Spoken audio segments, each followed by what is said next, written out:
We're going to get started. Okay.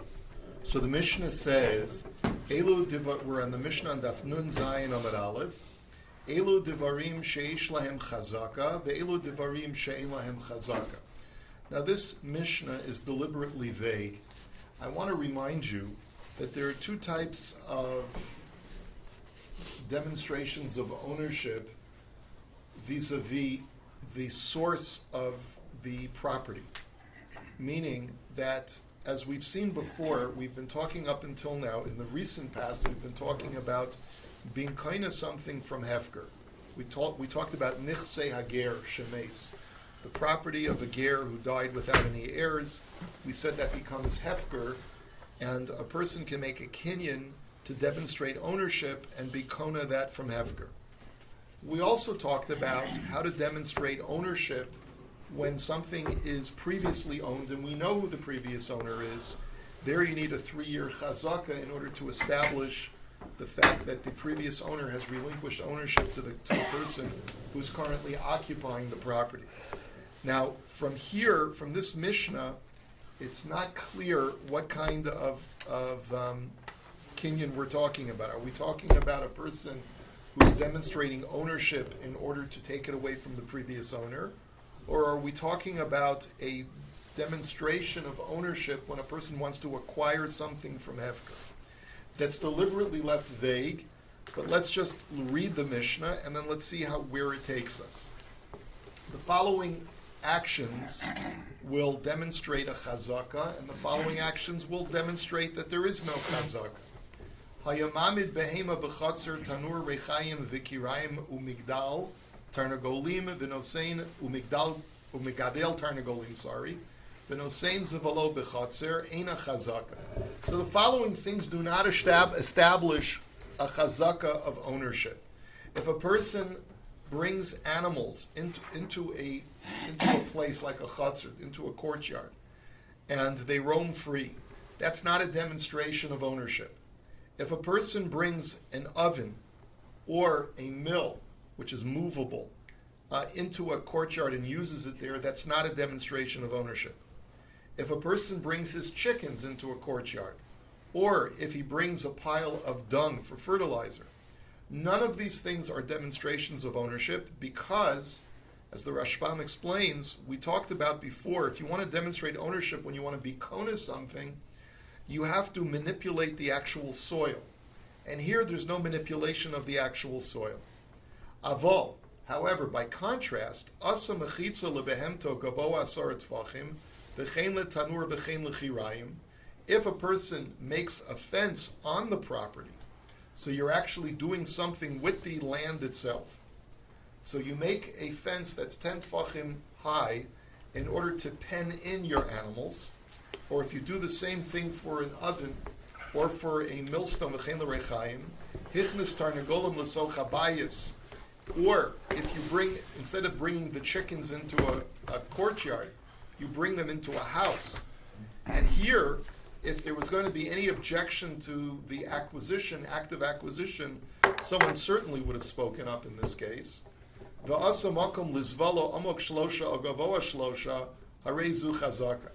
And finally, if you dig a trench 3 tfachim deep to deposit your dung, or if you build a partition around the dung that's 3 tfachim high, so in all of these cases, you've either manipulated the soil or done something that is so intrusive that silence is an indication that you were the owner.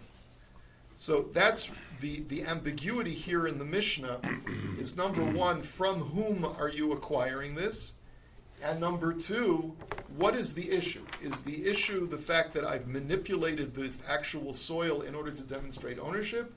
Or is the issue that I've done something that is so intrusive that if a person really didn't want me to become the owner, he would have complained? So there's a lot of ambiguity in this Mishnah, and let's see what kind of clarity we can get from the Gemara. Rabbi, Kiraim underground pouring, right? No, Kiraim is an above ground stove. The difference between a tanur and a Kiraim is a tanur has a place for 2 pots, and a Kiraim is only a place for 1. For kira is a place for 1 pot. Okay, or vice versa. Okay, let's take a look now at the Gemara. Maishna Reisha u'Maishna Seifa. What is the difference between the Reisha, where you cannot establish ownership through these actions, and the Seifa, where you do establish ownership? What's the difference? So Amar Ula, Kol she'ilu b'nichsei hager kana b'nichsei chavero kana, Kol she'ilu b'nichsei hager lo kana b'nichsei chavero lo kana. So Ula says, listen, Chever, we're talking about a case where you want to acquire something from the previous owner, and you want to demonstrate that you're the new owner. So just like we saw when it came to acquiring something from Hefker, you have to do a manipulation in the soil itself, in the land itself. That goes for everything that we're saying in the Seifa. And therefore, that's the difference between the Reish and the Seifa. So for example, bringing your animals onto a courtyard, you're not doing anything to the land itself, but building a fence on the courtyard, you're doing something in the land itself, and therefore, in order to show that you're the new owner, you have to do something in the soil itself. It doesn't matter that you're using the property in an intrusive way. That's not the criterion, according to Ula. The criterion is that you're doing something in the soil itself to demonstrate ownership, and that's the reason why you have effectively created a chazaka. Did you learn at some point that if it was positive, then the owner might not complain about it? That if it was positive? He was doing something positive, he was planting a tree or doing Well, it could be. I'm saying it's got to be something that is viewed as intrusive, right? If it's non-intrusive, or if the owner is happy with what you're doing because you're improving his land, and it doesn't demonstrate ownership, so then that's also okay. The animals are eating the grass? Not necessarily. We have no indication that they're eating anything. They may be grazing and eating weeds, and that's not something that an owner would necessarily worry about. Now, I just want you to hold further questions, because there's clearly ambiguity here, and that's why you have questions. But if you're patient, hopefully your questions will be answered as we move forward. Okay, so that seems to be what the Gemara is suggesting over here, that Ula is saying that we're talking about acquiring something from a party, from a previous owner who is still alive, and you want to be able to show ownership by doing this for 3 years on the property. You must do something to manipulate the soil as part of your 3-year chazaka. That seems to be what Ula is saying. Now, of course, one of the problems with Ula's statement is the fact that one of the things on the list that shows ownership is bringing the chickens into the house. You haven't done anything to manipulate the land of the house at all. So that's going to be somewhat problematic. The Gemara is not going to take up that issue right now, but it's going to ask an even better question. So, Maskef lo Rav Sheshes uklalahu, you mean to tell me that this is a fast and steady rule? V'harei nir de benichsei hagir kana benichsei chavero lo kana. Let me ask you a question. It doesn't seem to be consistent. When you want to be kona something from Hefker, I understand that your manipulation of the soil does an act of acquiring something from Hefker. But that's not always true when you want to show ownership from someone else's previously owned property. The example is that if you want to acquire something from Hefker, and it's a field that is completely fallow, and it's Hefker, all you have to do is do an act of digging, and that field immediately becomes yours, like we saw before. But if you want to show ownership of a field that was previously titled to somebody else, and you want to show that you're the new owner, you can't just simply dig a shovelful of dirt and then say, I'm sitting on the property for 3 years, and demonstrate ownership that way. That's not a demonstration of ownership. The only way you can demonstrate ownership when it's previously someone else's field is if you're consuming the payros of the field. You're doing something that's intrusive, and that is something that an owner would not want you to do. But what does he care if you take a shovelful of dirt from his property that's currently fallow? He's going to have to plant it and till the soil anyway, so what does he care? That's not a demonstration of ownership. So you see that there's an inconsistency here. You can't say whatever applies to being kind of something from Hefker is also a demonstrative of ownership. So, and I'll give you another example. And furthermore, if I consume peros on someone else's field for 3 years without his protest, so then that's a demonstration of my ownership. But if I consume peros from a Hefker field, that's not a demonstration of ownership, because I haven't done anything with the soil. I have to actually dig into the soil, do something with the soil.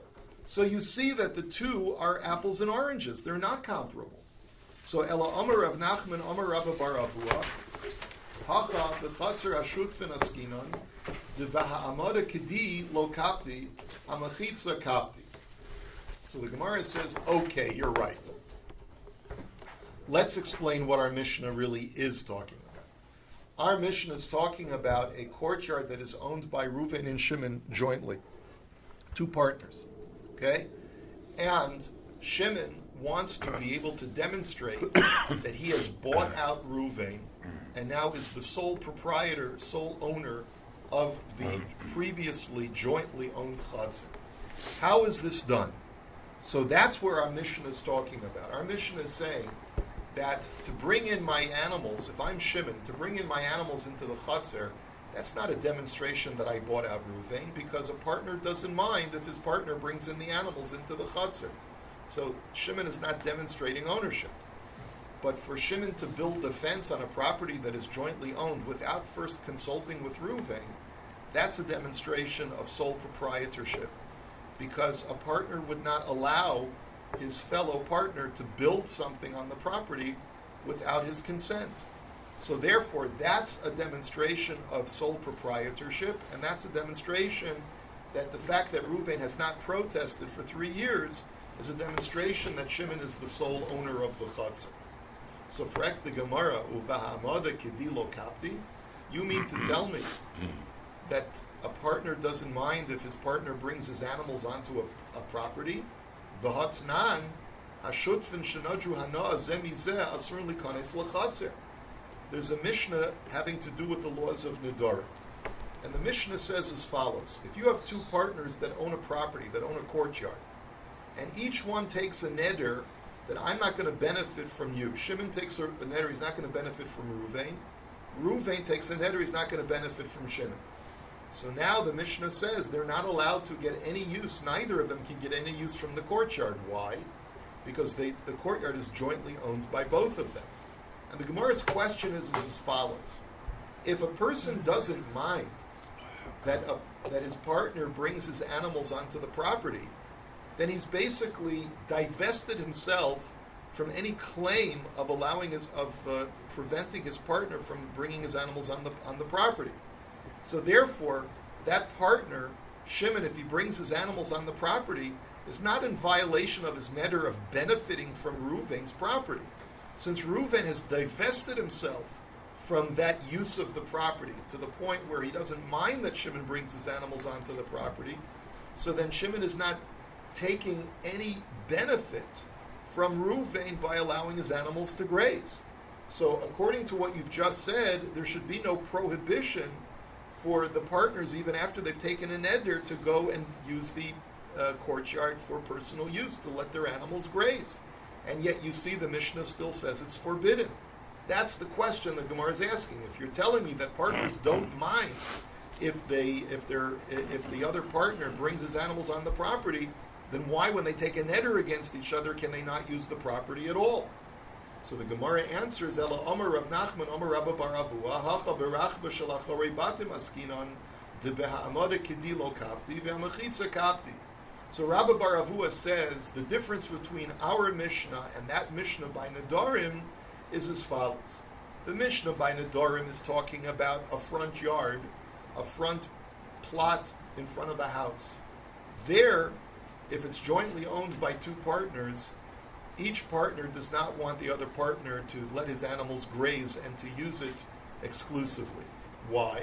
Because each partner can claim, listen, I need that for utility. I need to load and unload stuff. I need to use that because that's prime real estate in front of my house. So of course you cannot bring your animal there. That's what the Mishnah in Nedarim is talking about. If we take a neder from each other, then neither of us can use it, because then we're benefiting directly from something that normally would not be relinquished to us. Our Mishnah is talking about the backyard. In the backyard, there's no necessity, there's no need that either partner has to use it for their utilities. And therefore, that's why there's no kapeda. That's why the partners don't mind if the other partner brings his animals on. And that's why the Mishnah says that it's not demonstrative of chazaka. So Rav Papa Amar Idi v'Idi b'chatzer ashutven v'ika dekapti v'ika delo kapti gabi mamona l'kula gabi yisura l'chumra.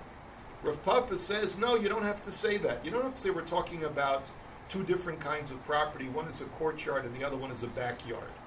They're both talking about courtyards, which are prime real estate. The reason why there's a difference between our Mishnah and the Mishnah in Nedarim is because we're talking about two different halachas. When it comes to the halacha of establishing ownership, the person who's been there for 3 years has to prove that his actions are demonstrative of exclusive ownership. The other partner could always say, that's not demonstrative, I'm just a guy who doesn't mind. You see, here's the thing, that when you go into partnership with someone, everyone's personality is a little bit different. Some people stand on ceremony, and some people are very easygoing. Some people mind if you bring your animals on, and some people don't mind if you bring your animals on. So therefore, the partner who says, hey, listen, you're not the sole owner, I'm still a partner, the guy says, well, then why didn't you protest when I had my animals on the property? He says, because I'm an easygoing guy.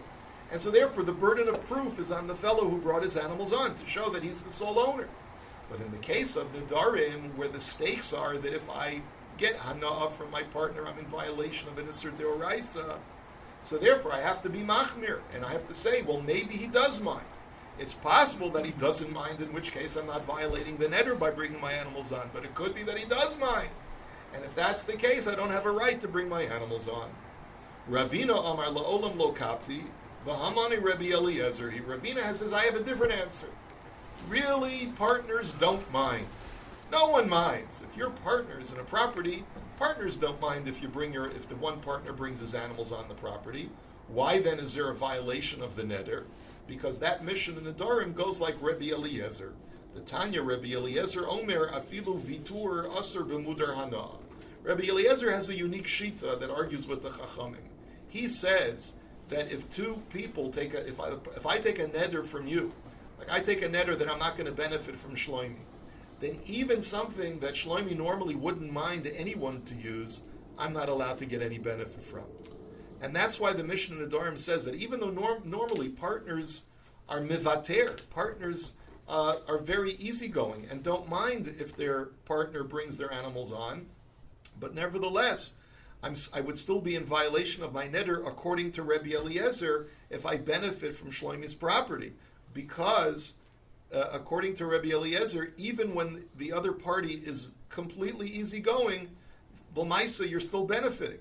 So it's considered to be deriving benefit from the other person. The example in Maseches Nedarim that talks about this issue is the following case. Let's say a person is a shopkeeper. He owns a bagel shop, and I take a neder that I'm not going to get any benefit from him. Does that mean I'm not allowed to buy his bagels? No, I can buy his bagels. When I say I'm not going to get any benefit from you, it means I'm not going to get any free benefit from you. Right? That's really what the neder is.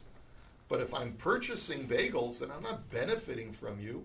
I'm paying you for whatever benefit I'm getting. So it's not considered to be a violation of my neder. But what happens if this fellow who owns the bagel shop sells a baker's dozen? Which means that if you buy a dozen bagels, you get a 13th bagel for free. So the Chachamim are of the opinion, since he offers that offer to everyone on the street, then you're also not in violation of the neder if you get a 13th bagel, because he's basically selling 13 bagels for the price of 12. So you're not getting any additional benefit. But Rabbi Eliezer disagrees. He says, no, that 13th bagel you're not allowed to benefit from. He says, because even though the baker is basically throwing it in as a gift, but he would do that, even though he would do that for anyone anyway, it's still called you benefiting from it. And the same thing would apply over here. Even though normally a partner would for sure give permission and forego any claims that he has against a partner to let his animals come on the field, the fact that I, the partner, am benefiting from it is a violation of the neder. Okay. Next. Amar Rabbi Yochanan Mishum Rabbi Bena'a, Bakol Shutven Ma'akven Ze'ezeh Chutz Min HaKvisa, She'ein Darkan Shel Benos Yisrael Lihispazos Al HaKvisa. Now, this Gemara really is not directly related to our previous discussion, but it's related in the sense that we were talking about a property owned by partners. That's what we've established our Mishnah is talking about. And even though normally partners don't mind, you're allowed to assume that a partner doesn't mind for you to bring your animals on. But if a partner actively voices his objection, he is allowed to stop his partner from bringing things that are exclusively to the benefit of that other partner. So, for example, even though the Mishnah says that bringing your animals onto the property, or bringing your chickens, or bringing your millstone onto the property is not a demonstration of ownership, but a partner can also protest and say, I don't want your chickens on our property. However, so a partner can stop his partner from bringing anything on the property except for one thing. He cannot prevent his partner's daughter from doing the laundry in the courtyard if that's the only property that that partner has available to him. And the reason is because if the only alternative is for his daughter or his wife to do the laundry by the river in a public area, that's a bizayon. That's a disgrace to his wife, because you're causing his wife or his daughter to expose by rolling up her sleeve. She's exposing herself publicly, and that's not something that we will allow. We don't want a daughter of Israel to do that. So therefore, even though normally a partner can say, I don't want any activity on our jointly owned property, but laundry he's not allowed to stop if the claim of the partner is, there's no other place for my daughter to do the laundry. The Gemara then says, based on this following pasuk, we have this similar idea of you have to avoid walking past women when they're doing the laundry because there's a lack of tznius. Va'otzem einav me'ra'os berah. There's a pasuk in Yeshaya that praises the righteous man for concealing his eyes from seeing evil. And on that, Amar Reb Chia bar Abba, zeh she'ein mistakel b'nashim b'shah sha'omdos ala kvisa. This refers to a person who does not look at the women when they're doing the laundry by the river. Now, heichi dam. So the Gemara says, now, listen, you have to explain what you're talking about. Idi ika darka achrisa rasha. Why are you calling this person righteous? Look, if there's another way for him to get from work to home, and he dafka chooses to take the river route because it's the scenic route, because he gets to watch the women doing the laundry. So what are you telling me? Oh, he's such a tzaddik because he closed his eyes. What are you talking about? He's a Rasha because he dafka chose that place in the hopes of catching a glimpse while he was covering his eyes, right? So idaleka darka achrisa anusu. And if there's no other path to go, so then why are you telling me that he's obligated to close his eyes, or that he's a tzaddik for closing his eyes? Like the Rashbam says, im nistakel derech alichuso va'ones rachmana patre. So he says, like, obviously he's not obligated to close his eyes because he'll trip and fall. Why does the pasuk require him to close his eyes? So la'olam deleka darka achrisa va'afilu hachem yiboyle lemeinas nafshe. So the answer is that the pasuk is praising this person because even though there really is no other way for him to go, there's the only way for him to get from point A to point B, which is his home, is to go by the river. And there are women who are doing the laundry by the river, so he doesn't have any choice. He's got to walk past them. The reason why he's called righteous is because he goes the extra step, even though technically he's exempt from covering his eyes, because he says, I got to see where I'm going, but he does everything that is within his power to divert his eyesight away from the women doing the laundry, even though he has a valid reason to look in that direction. And that's what the pasuk is praising about this person. Ba'amine Reb Yochanan Rabbi Binah.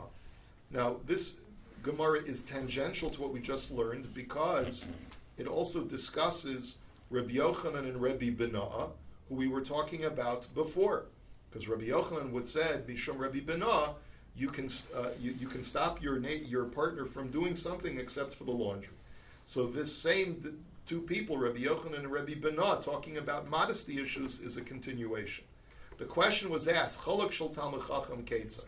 What is considered to be a modest garb for the underclothing, the undergarment? You know, normally a person would wear a tunic, which would be like the shirt, and then he'd have an over jacket, you know, just like we wear today. You have a shirt and you have a jacket. So what is the modest or appropriate attire for a Talmud Chacham for his shirt? So kol she'ein b'saru nira mitachtav.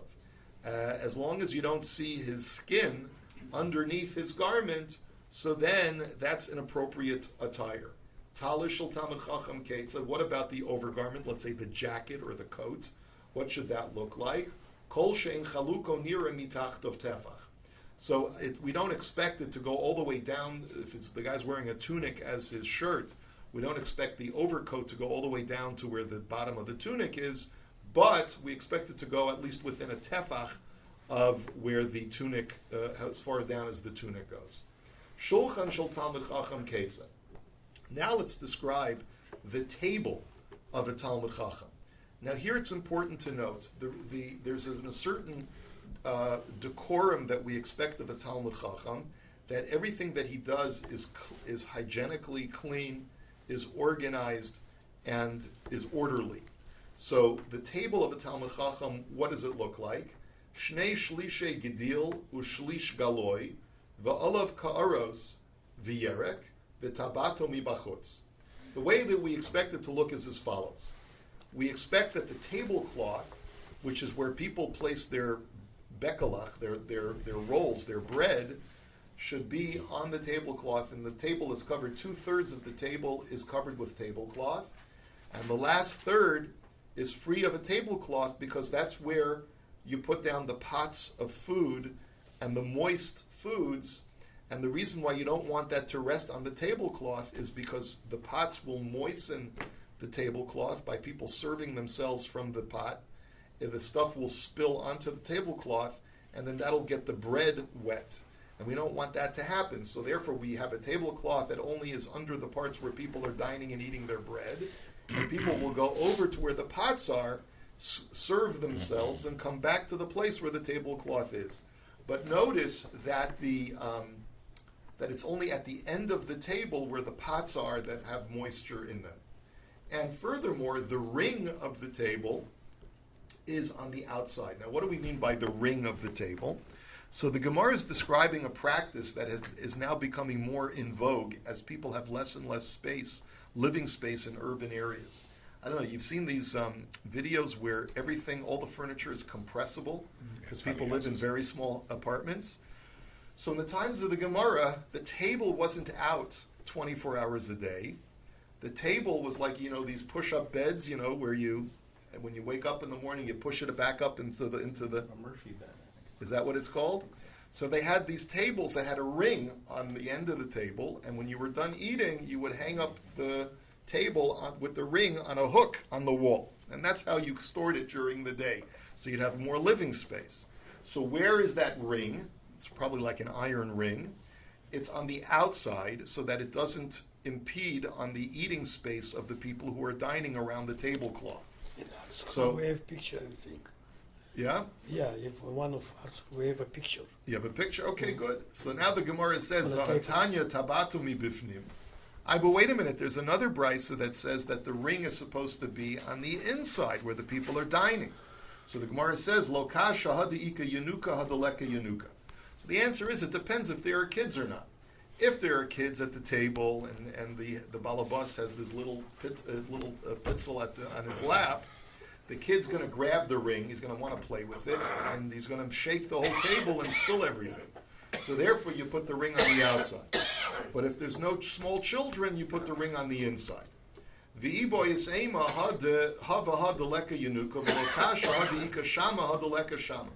Another answer could be, it's not the criterion is not whether there are small children or not, but rather whether there are servants who are serving the meal. If there are no servants serving the meal, then put the ring on the outside so it's not getting in the way of the diners. But if there's a guy who's acting as the waiter, so better put the ring on the inside because the diners will know how to avoid it, and we're worried if you put it on the outside, he'll constantly be bumping into the ring and will spill stuff.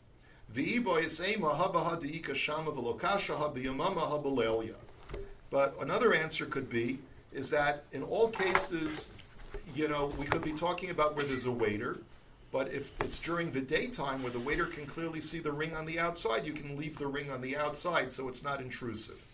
But at nighttime, if he's serving and the lights are dim, so then the waiter is not going to see the ring, and therefore you should keep it on the inside, and the diners will have to be careful. So this is all the table of a Talmud Chacham. But now let's contrast it to the table of an Am Ha'aretz. V'shel ha'am ha'aretz doima lemedura u'kederos makifos osa.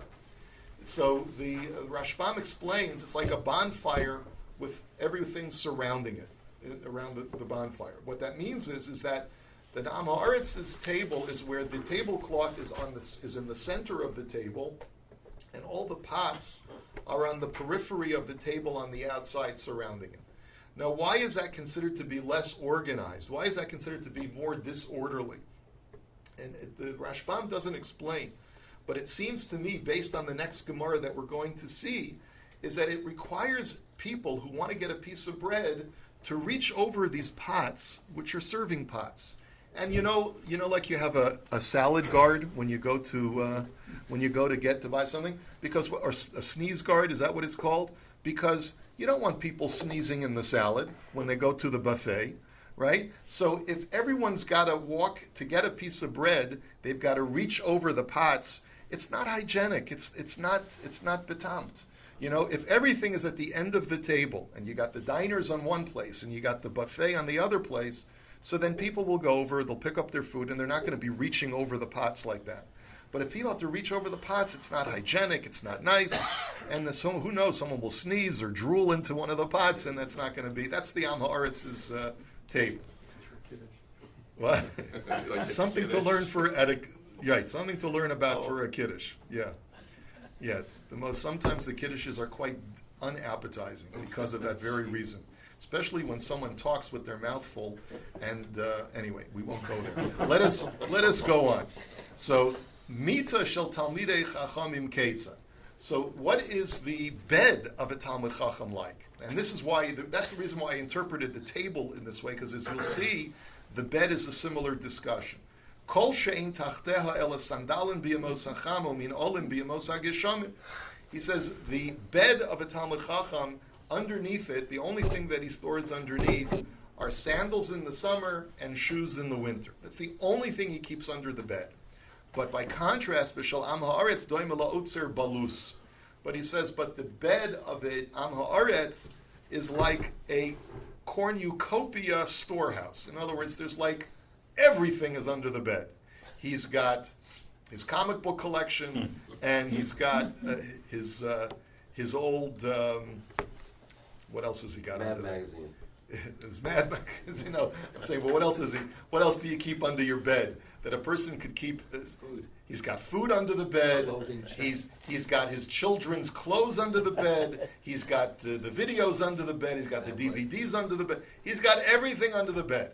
Now, Rashi in Maseches Sukkah explains that the reason why this is a demonstration of an Am Haaretz is because what he's essentially doing, he's inviting everyone to come into his bedroom and get whatever they need whenever they want. It's like an intrusive kind of, it's crass. It's crass because there's no sense of privacy or propriety.